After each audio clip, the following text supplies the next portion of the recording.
जय श्री कृष्ण। राधे राधे दोस्तों। कृष्णं नारायणं वंदे, कृष्णं वंदे व्रज प्रियं, कृष्णं द्वैपायनं वंदे, कृष्णं वंदे प्रथासुतम्। देवर्षि नारद की भक्ति से भेंट। सच्चिदानंद स्वरूप भगवान श्री कृष्ण को हम नमस्कार करते हैं, जो जगत की उत्पत्ति, स्थिति और विनाश के हेतु तथा आध्यात्मिक, आदि देविक और आदि भौतिक तीनों प्रकार के तापों का नाश करने वाले हैं। जिस समय श्री सुखदेव जी का यज्ञोपवीत संस्कार भी नहीं हुआ था तथा लौकिक वैदिक कर्मों के अनुष्ठान का अवसर भी नहीं आया था, तभी उन्हें अकेले ही संन्यास लेने के लिए घर से जाते देखकर उनके पिता व्यास जी विरह से कातर होकर पुकारने लगे, बेटा बेटा तुम कहाँ जा रहे हो। उस समय वृक्षों ने तन्मय होने के कारण श्री सुखदेव जी की ओर से उत्तर दिया था, ऐसे सर्वभूत हृदय स्वरूप श्री सुखदेव मुनि को मैं नमस्कार करता हूँ। एक बार भगवत कथामृत का रसास्वादन करने में कुशल मुनिवर शौनक जी ने नैमिषारण्य क्षेत्र में विराजमान महामती सूत जी को नमस्कार करके उनसे पूछा। शौनक जी बोले, सूत जी, आपका ज्ञान अज्ञाना अंधकार को नष्ट करने के लिए करोड़ों सूर्यों के समान है। आप हमारे कानों के लिए रसायन अमृत स्वरूप सार गर्भित कथा कहिए। भक्ति, ज्ञान और वैराग्य से प्राप्त होने वाले महान विवेक की वृद्धि किस प्रकार होती है तथा वैष्णव लोग किस तरह इस माया मोह से अपना पीछा छुड़ाते हैं। इस घोर कली काल में जीव प्राय आसुरी स्वभाव के हो गए हैं। विविध क्लेशों से आक्रांत इन जीवों को शुद्ध देवी शक्ति संपन्न बनाने का सर्वश्रेष्ठ उपाय क्या है। सुत जी, आप हमें कोई ऐसा शाश्वत साधन बताइए जो सबसे अधिक कल्याणकारी तथा पवित्र करने वालों में भी पवित्र हो तथा जो भगवान श्री कृष्ण की प्राप्ति करा दे। चिंतामणि केवल लौकिक सुख दे सकती है और कल्प वृक्ष अधिक से अधिक स्वर्गीय संपत्ति दे सकता है, परंतु गुरुदेव प्रसन्न होकर भगवान का योगी दुर्लभ नित्य वैकुंठ धाम दे देते हैं। सुत जी ने कहा, शौनक जी, तुम्हारे हृदय में भगवान का प्रेम है, इसलिए मैं विचार कर तुम्हें संपूर्ण सिद्धांतों का निष्कर्ष सुनाता हूँ, जो जन्म मृत्यु के भय का नाश कर देता है, जो भक्ति के प्रवाह को बढ़ाता है और भगवान श्री कृष्ण की प्रसन्नता का प्रधान कारण है। मैं तुम्हें वह साधन बतलाता हूँ, उसे सावधान होकर सुनो। श्री सुखदेव जी ने कलयुग में जीवों के काल रूपी सर्प के मुख का ग्रास होने के त्रास का आत्यंतिक नाश करने के लिए श्रीमद् भागवत शास्त्र का प्रवचन किया है। मन की शुद्धि के लिए इससे बढ़कर कोई साधन नहीं है। जब मनुष्य के जन्म जन्मांतर का पुण्य उदय होता है, तभी उसे इस भगवत शास्त्र की प्राप्ति होती है। जब सुखदेव जी राजा परीक्षित को यह कथा सुनाने के लिए सभा में विराजमान हुए, तब देवता लोग उनके पास अमृत का कलश लेकर आए।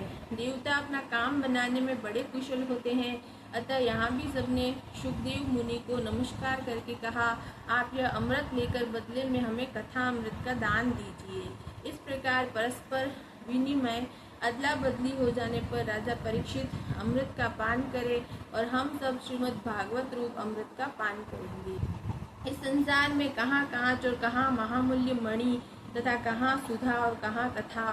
श्री सुखदेव जी ने यह सोचकर उस समय देवताओं की हंसी उड़ा दी। उन्हें भक्ति शून्य कथा का अंधिकारी जानकर कथा अमृत का दान नहीं किया। इस प्रकार यह श्रीमद् भागवत की कथा देवताओं को भी दुर्लभ है। पूर्व काल में श्रीमद् भागवत के श्रवण से ही राजा परीक्षित की मुक्ति देखकर ब्रह्मा जी को भी बड़ा आश्चर्य हुआ था। उन्होंने सत्य लोक में तराजू बांधकर सब साधनों को तोला। अन्य सभी साधन तोल में हल्के पड़ गए। अपने महत्व के कारण भागवत ही सबसे भारी रहा। यह देखकर सभी ऋषियों को बड़ा विस्मय हुआ। उन्होंने कलयुग में इस भगवत रूप भागवत शास्त्र को ही पढ़ने सुनने से तत्काल मोक्ष देने वाला निश्चय किया। सप्ताह विधि से श्रवण करने पर यह निश्चय भक्ति प्रदान करता है। पूर्व काल में इसे दयापरायण सनकादि ने देवर्षि नारद को सुनाया था। यद्यपि देवर्षि ने पहले ब्रह्मा जी के मुख से इसे श्रवण कर लिया था, तथापि सप्ताह श्रवण की विधि तो उन्हें सनकादि ने ही बताई थी। शौनक जी ने पूछा, सांसारिक प्रपंच से मुक्त एवं विचरणशील नारद जी का सनकादि के साथ सहयोग कहाँ हुआ और विधि विधान के श्रवण में उनकी प्रीति कैसे हुई।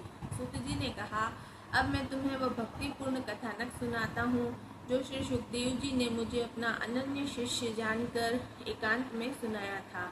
एक दिन विशालपुरी में वे चारों निर्मल ऋषि सत्संग के लिए आए। वहाँ उन्होंने नारद जी को देखा। सनकादि ने पूछा, ब्राह्मण, आपका मुख उदास क्यों हो रहा है? आप चिंतातुर कैसे हैं? इतनी जल्दी जल्दी आप कहाँ जा रहे हैं और आपका आगमन कहाँ से हो रहा है? इस समय तो आप उस पुरुष के समान व्याकुल जान पड़ते हैं जिनका सारा धन लूट गया हो। आप जैसे आसक्ति रहित पुरुषों के लिए यह उचित नहीं है, इसका कारण बताइए। नारद जी ने कहा, मैं सर्वोत्तम लोक समझकर पृथ्वी में आया था। यहाँ पुष्कर, प्रयाग, काशी, गोदावरी, नासिक, हरिद्वार, कुरुक्षेत्र, श्रीरंग और सेतुबंध आदि कई तीर्थों में मैं इधर उधर विचरता रहा, किंतु मुझे कहीं भी मन को संतोष देने वाली शांति नहीं मिली। इस समय अधर्म के सहायक कलियुग ने सारी पृथ्वी को पीड़ित कर रखा है। अब यहाँ सत्य, तप, सोच, बाहर भीतर की पवित्रता, दया, दान आदि कुछ भी नहीं है। बेचारे जीव केवल अपना पेट पालने में लगे हुए हैं। वे असत्य भाषी, आलसी, मंद बुद्धि, भाग्यहीन, उपद्रवग्रस्त हो गए हैं। जो साधु संत कहे जाते हैं वे पूरे पाखंडी हो गए हैं। देखने में तो वे विरक्त हैं, किंतु स्त्री, धन आदि सभी का परिग्रह करते हैं। घरों में स्त्रियों का राज्य है। साले सलाहकार बने हुए हैं। लोभ से लोग कन्या विक्रय करते हैं और स्त्री पुरुषों में कलह मचा रहता है। महात्माओं के आश्रम, तीर्थ और नदियों पर यवनों विधर्मियों का अधिकार हो गया है। उन दुष्टों ने बहुत से देवालय भी नष्ट कर दिए हैं। इस समय यहाँ न कोई योगी है, न सिद्ध है, न ज्ञानी है और न सत्कर्म करने वाला ही है। सारे साधन इस समय कली रूप दावानल से जलकर भस्म हो गए हैं। इस कलयुग में सभी देशवासी बाजारों में अन्न बेचने लगे हैं। ब्राह्मण लोग पैसा लेकर वेद पढ़ाते हैं और स्त्रियां वेश्यावृत्ति से निर्वाह करने लगी है। इस तरह कलयुग के दोष देखता और पृथ्वी पर विचरता हुआ मैं यमुना जी के तट पर पहुंचा, जहां भगवान श्री कृष्ण की अनेकों लीलाएं हो चुकी है। मुनिवरों सुनिए, वहां मैंने एक बड़ा आश्चर्य देखा। वहाँ एक युवती स्त्री खिन्न मन से बैठी थी। उसके पास दो वृद्ध पुरुष अचेत अवस्था में पड़े जोर जोर से सांस ले रहे थे। वह तरुणी उनकी सेवा करती हुई कभी उन्हें चेत करने का प्रयत्न करती और कभी उनके आगे रोने लगती थी। वह अपने शरीर के रक्षक परमात्मा को दसों दिशाओं में देख रही थी। उनके चारों ओर सैकड़ों स्त्रियां उसे पंखा जल रही थी और बार बार समझाती जाती थी। दूर से यह सब चरित देखकर मैं कुतूहलवश उसके पास चला गया। मुझे देखकर वह युवती खड़ी हो गई और बड़ी व्याकुल होकर कहने लगी। युवती ने कहा, अजी महात्मा जी, क्षण भर ठहर जाइए और मेरी चिंता को भी नष्ट कर दीजिए। आपका दर्शन तो संसार के सभी पापों को सर्वथा नष्ट कर देने वाला है। आपके वचनों से मेरे दुख की भी बहुत कुछ शांति हो जाएगी। मनुष्य का जब बड़ा भाग्य होता है तभी आपके दर्शन हुआ करते हैं। नारद जी कहते हैं, तब मैंने उस स्त्री से पूछा, देवी तुम कौन हो? ये दोनों पुरुष तुम्हारे क्या होते हैं और तुम्हारे पास ये कमल नयनी देवियाँ कौन हैं? तुम हमें विस्तार से अपने दुख का कारण बताओ। युवती ने कहा, मेरा नाम भक्ति है। ये ज्ञान और वैराग्य नामक मेरे पुत्र हैं। समय के फेर से ही ये ऐसे जर्जर हो गए हैं। ये देवियाँ गंगा जी आदि नदियाँ हैं। ये सब मेरी सेवा करने के लिए ही आई हैं। इस प्रकार साक्षात देवियों के द्वारा सेवित होने पर भी मुझे सुख शांति नहीं है।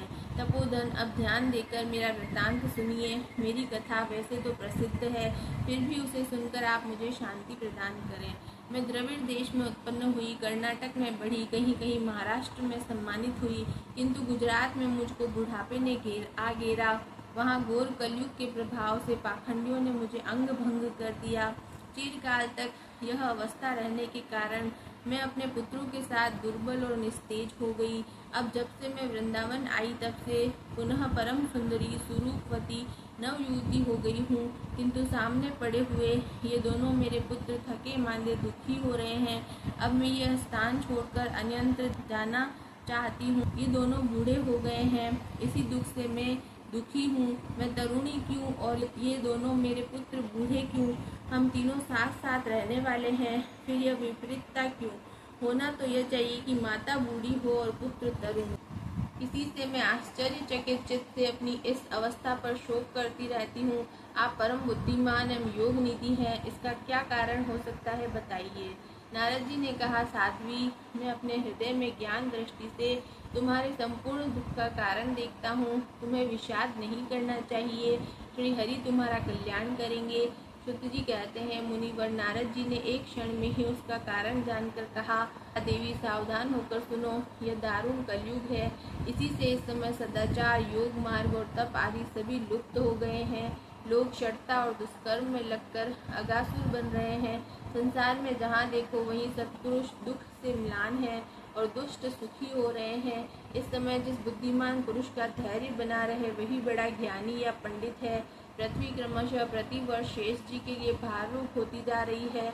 अब यह छूने योग्य तो क्या देखने योग्य भी नहीं रह गई है और न इसमें कहीं मंगल ही दिखाई देता है। अब किसी को पुत्रों के साथ तुम्हारा दर्शन भी नहीं होता। विषयानुराग के कारण अंधे बने हुए जीवों से उपेक्षित होकर तुम जर्जर हो रही थी। वृंदावन के सहयोग से तुम फिर नवीन तरुणी हो गई हो। अतः यह वृंदावन धाम धन्य है, जहाँ भक्ति सर्वत्र नृत्य कर रही है। परंतु तुम्हारे इन दोनों पुत्रों का यहाँ कोई ग्राहक नहीं है, इसलिए इनका बुढ़ापा नहीं छूट रहा है। यहाँ इनको कुछ आत्म सुख, भगवत स्पर्श जनित आनंद की प्राप्ति होने के कारण ये सोते से जान पड़ते हैं। भक्ति ने कहा, राजा परीक्षित ने इस पापी कलयुग को क्यों रहने दिया? इसके आते ही सब वस्तुओं का सार न जाने कहाँ चला गया। करुणामय श्री हरि से ही यह अधर्म कैसे देखा जाता है। मुने मेरा यह संदेह दूर कीजिए। आपके वचनों से मुझे बड़ी शांति मिली है।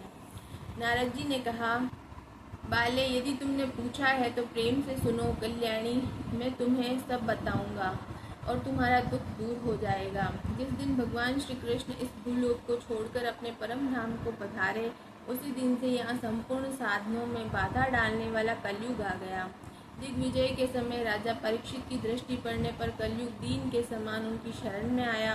भ्रमर के समान सारग्राही राजा ने यह निश्चय किया कि इसका वध मुझे नहीं करना चाहिए, क्योंकि जो फल तपस्या, योग एवं समाधि से भी नहीं मिलता, कलयुग में वही फल श्री हरि कीर्तन से ही भली भांति मिल जाता है।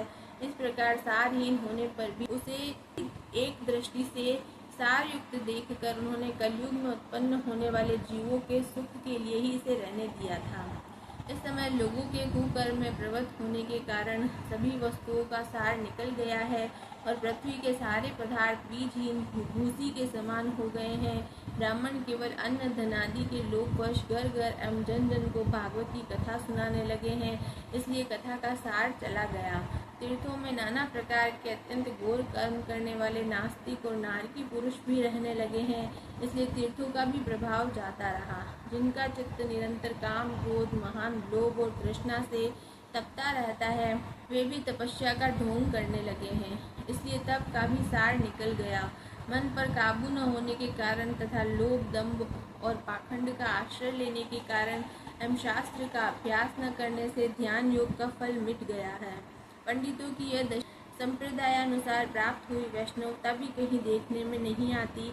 इस प्रकार जगह जगह सभी वस्तुओं का सार लुप्त हो गया है। यह तो इस युग का स्वभाव ही है, इसमें किसी का दोष नहीं है। इसी से पुंडरीकाक्ष भगवान बहुत समीप रहते हुए भी यह सब सह रहे हैं। सूत जी कहते हैं, शौनक जी, इस प्रकार देवर्षि नारद के वचन सुनकर भक्ति को बड़ा आश्चर्य हुआ। फिर उसने जो कुछ कहा उसे सुनिए। भक्ति ने कहा, देवर्षि, आप धन्य हैं। मेरा बड़ा सौभाग्य था जो आपका समागम हुआ। संसार में साधुओं का दर्शन ही समस्त सिद्धियों का परम कारण है। आपका केवल एक बार का उपदेश धारण करके कयाधु कुमार प्रहलाद ने माया पर विजय प्राप्त कर ली थी। ध्रुव ने भी आपकी कृपा से ही ध्रुव पद प्राप्त किया था। आप सर्व मंगलमय और साक्षात श्री ब्रह्मा जी के पुत्र हैं। मैं आपको नमस्कार करती हूँ। जय श्री कृष्ण। राधे राधे।